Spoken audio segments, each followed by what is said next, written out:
Good day, everyone, and welcome back to the IELTS Plus English podcast, where today we're going to talk all about the internet.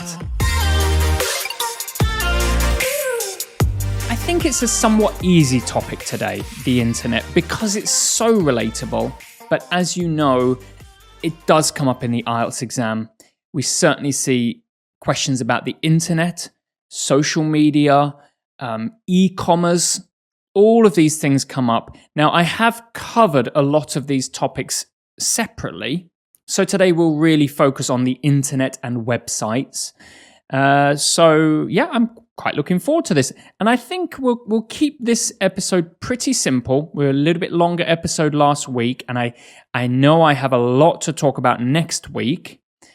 So today we'll keep it simple. Now, as always, I tell you what, this list of language is tougher than usual, because there's a lot of things related to hacking and, spam. So we got spam, cybersecurity, phishing, malicious.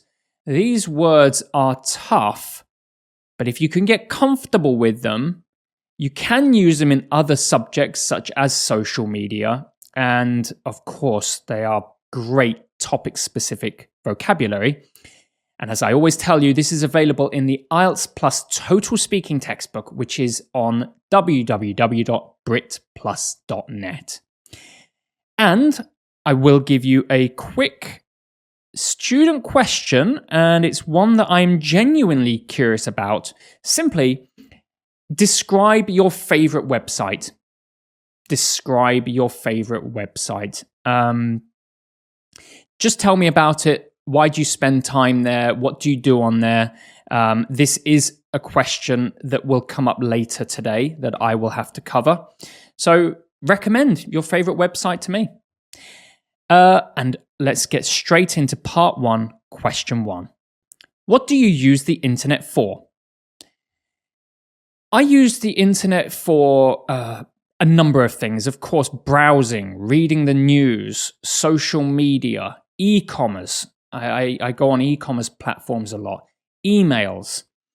A big part of my business and my morning routine is going through my emails, checking for spam and malicious content, which, by the way, is quite tricky nowadays. These hackers and the people that create this spam have various methods for hooking you. But that's a big part of my morning routine. Okay, next question. Do you think you spend too much time on the internet?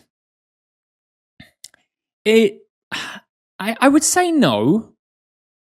I spend a lot of my time working. I do use the internet a lot. Of course I do. I use a lot of platforms related to AI nowadays, that have AI. So I use the internet so much. But in my free time, I'm in the gym. I read books. I do try to do activities that keep me off the internet. So on the whole, my balance is reasonable. Oh, well, there you go. Part one is done. Nice and easy. So we'll go to part two. 2 minutes are on the clock. Now, today's part two question is, describe a website that you visit often. There you go. There's the student question today. So, of course, there's a number I could talk about, but let's talk about one that perhaps you don't know, or perhaps you're not so familiar with. So 2 minutes are on the clock, and my time starts now. I'd like to tell you about Reddit.com. Reddit.com, I first came across Reddit maybe 12 or 13 years ago. And I think I came across it through a hobby, that my hobby, perhaps I searched in Google and one of the forums on Reddit popped up. I came onto Reddit, and this was at the time that the website was exploding in popularity. It's one of the biggest websites in the world, most popular. And at that time, I started surfing through other forums and the main page, and I realized that this is a great website with lots of content. Of course, lots of spam and malicious content as well, but certainly worth spending time on. So let me tell you a little more about Reddit. As I said, it's basically a collection of forums, and people share images, videos, various things. There's a lot of discussion. And people gravitate to the forums that they enjoy. So for me, that might have been, at that time when I first came across it, exercise, cooking, book recommendations, things like that, which is still what I use today. As I said, there is a lot of malicious content on there. There's certainly a lot of trolls. That's a kind of an issue, is that when you want to talk about something you care about and then you get someone make a nasty comment just because they're a troll. But I suppose that's inevitable with any internet website. For me personally, it's such a useful resource because for cooking, for example, I can find some great recipes from people's... There you go. Time's up. Okay, I'm happy with that. Very typical case where I got to the opinion section of my structure and the time cut out, which I'm perfectly fine with. In the exam, you might be able to finish your sentence. And sometimes they will ask you a follow-up question, which kind of feels like this in-between of part 2 and part 3, but it absolutely happens. I've had the feedback from students, so be ready for that. And I'll just mention this briefly. And I know I've done it before, but of course in this podcast we're drilling these questions, and you can go on the internet, you can find all these questions, which is great, and you can prepare yourself as much as possible. But as was the case for my student recently, he got a couple of questions he was expecting and some topic areas he was comfortable with, but then the examiner just kept asking follow-up questions, and it felt like a very natural conversation you'd have with your friend in the coffee shop, which is a good thing in a way. You could feel a bit more comfortable.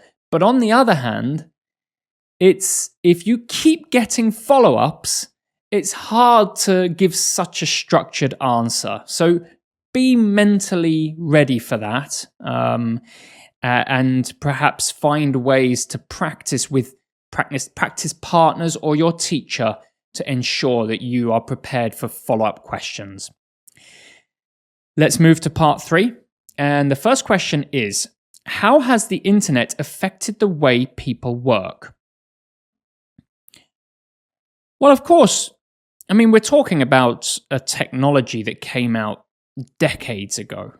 So it's affected, had a huge effect on the way people communicate. You're now able to surf the internet anywhere or use the internet anywhere, send emails. So we have this new concept, I guess, called a digital nomad. A digital nomad is someone who can work from anywhere and they move frequently. Maybe they spend a month in Thailand, a month in Vietnam, a month in Korea. But because of the internet, they are able to run their business without any issue. So, of course, you've got to be careful running your business online with things like cybersecurity, but the internet has opened up a lot of options for people to work remotely. Next question. How has the internet influenced the way we shop? Well, it's a somewhat similar question similar answer to the previous answer. But I suppose what we can talk about is the ease of shopping and therefore issues that have come up with shopping addiction and things like that. It's so easy to go shopping on these platforms now. For me, I just go on my phone and I open an app using the internet, of course, and I just press a few buttons and it arrives the next day. That's wonderful but problematic because it means that definitely I buy more. Because of the internet, there are very few hurdles to any activity, such as shopping and working, as we discussed. And I think that, life gets more convenient, but that can lead to other issues, like I mentioned. Okay, not a great answer there. I think I've got to be a bit more structured. So let's see how we do in the last question. Do you think the internet is making people more isolated? I think that, the internet allows us things like social media, and I talked about e-commerce and things like that. Let's talk about social media first. Yes, you are able, from your house, you are able to connect with anyone in the world. You can look at people's lives, you can show your life. But perhaps that means you don't need to connect with people in person as much as you used to. Certainly in South Korea, and I think it's the case in England as well, we talk about the loneliness epidemic, where more and more people, including the younger generation, it's not really one generation, it's the younger, the older, they're spending less time with each other and more time alone.